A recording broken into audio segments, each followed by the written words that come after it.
আসসালামু আলাইকুম রহমতুল্লাহ। আসল চরিত্র ফাঁস হতে বেশি দিন সময় লাগে না। আমি প্রায় বলি ক্ষমতা মানুষকে ক্ষমতাবান করে, কিন্তু অতিরিক্ত ক্ষমতা মানুষকে দুর্নীতিপরায়ণ দুর্নীতিগ্রস্ত করে। মানুষ কতটা ভালো মন্দ সেটা তার হাতে ক্ষমতা না দেওয়া পর্যন্ত আপনারা বুঝতে পারবেন না। এই যে দেখেন, জামাতের এটিএম আজহারুল ইসলামের খালাস দেওয়ার পরে বিভিন্ন স্থানে মিষ্টি বিতরণ হয়েছে, আনন্দ মিছিল হয়েছে।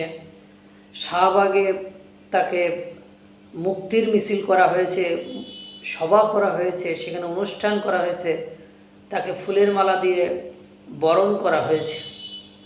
পাশাপাশি বাংলাদেশে যারা বামপন্থী দলগুলো বা বিভিন্ন ছাত্র সংগঠন, রাজনৈতিক দল, তারা এটিএম আজহারুল ইসলামের আপনার মুক্তির বা খালাসের বিরোধিতা করে তারা বিভিন্ন স্লোগান দিয়ে, যে রাজাকার স্লোগান দিয়ে তারা বিভিন্ন স্থানে বিক্ষোভ সমাবেশ বা বিক্ষোভ মিছিল বা প্রতিবাদ মিছিল করেছে। সেই প্রতিবাদ মিছিলে আপনারা জানেন রাজশাহী ক্যাম্পাসে তাদের উপরে হামলা চালানো হয়েছিল, পুলিশের সাথে ধস্তাধস্তি হয়েছিল শাহবাগে। এই ঘটনাগুলো আপনারা জানেন। তারই সূত্র ধরে চট্টগ্রামে তার পরদিন বিকালে আপনার একটি কর্মসূচি দেয় বামপন্থী ছাত্র সংগঠনগুলো। সেই ছাত্র সংগঠনের শিবির যে হামলা করে, সেখানে আকাশ নামে এক শিবির নেতা একজন ছেলেকে লাথি মেরেছিল এবং একজন মেয়েকে পেছন থেকে লাথি মেরে কীভাবে ফেলে দিয়েছিল, সারা বাংলাদেশ সহ পুরো পৃথিবীতে বিষয়টি ভাইরাল হয়ে গিয়েছিল।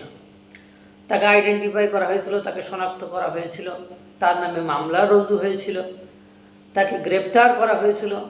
সেই সময় যেদিন তাকে মেরেছিল সেটা ভিডিওটা ভাইরাল হয়ে যাওয়ার পরে অবশ্য জামাত শিবির সংগঠন প্রকাশ্যে অস্বীকার করেছিল যে ওই সংগঠনের সাথে আকাশের কোনো সম্পৃক্ততা ছিল না।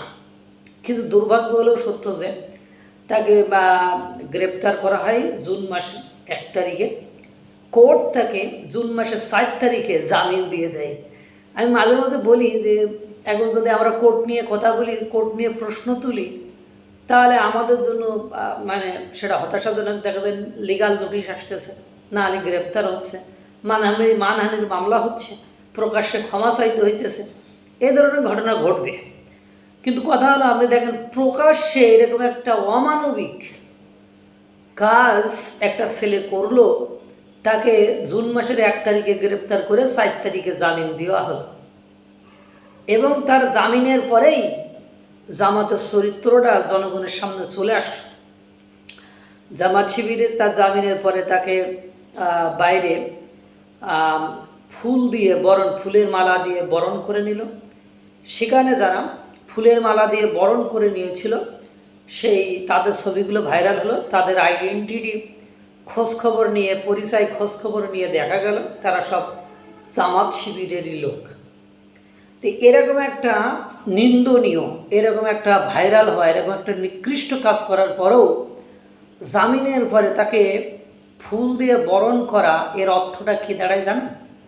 যে তোমরা যেটা করেছো সেটা খুব ভালো কাজ করেছো, ভবিষ্যতে যদি এই ধরনের কোনো ঘটনা ঘটে তোমরা এই ধরনের কর্মকাণ্ড আরও করবা, আমাদের পক্ষ থেকে সাপোর্ট আছে, ওয়েল ডান বয়, ওয়েল ডান বয়, এইটাকেই সমর্থন করা হয়। এবং এটা বিবিসি নিউজ পুরো বিশ্বকে বিষয়টা জানিয়ে দিয়েছে। আমরা শুধু মরীচিকার পেছনে ছুটি, যাকে সৎ মনে করি, ভালো মনে করি, ক্ষমতা পাওয়ার পরে বুঝি সে সৎও না, ভালোও না, সে আগে যারা ছিল তার চেয়েও খারাপ। শুধু পরিচয়টা সে গুপ্ত বা গোপন রেখেছিল। আল্লাহ তাআলা সকলকে এই ধরনের অমানবিক অশোভনীয় আচরণ থেকে মুক্ত রাখুক, সুস্থ রাখুক, ভালো রাখুক। আসসালামু আলাইকুম ওয়া রাহমাতুল্লাহ।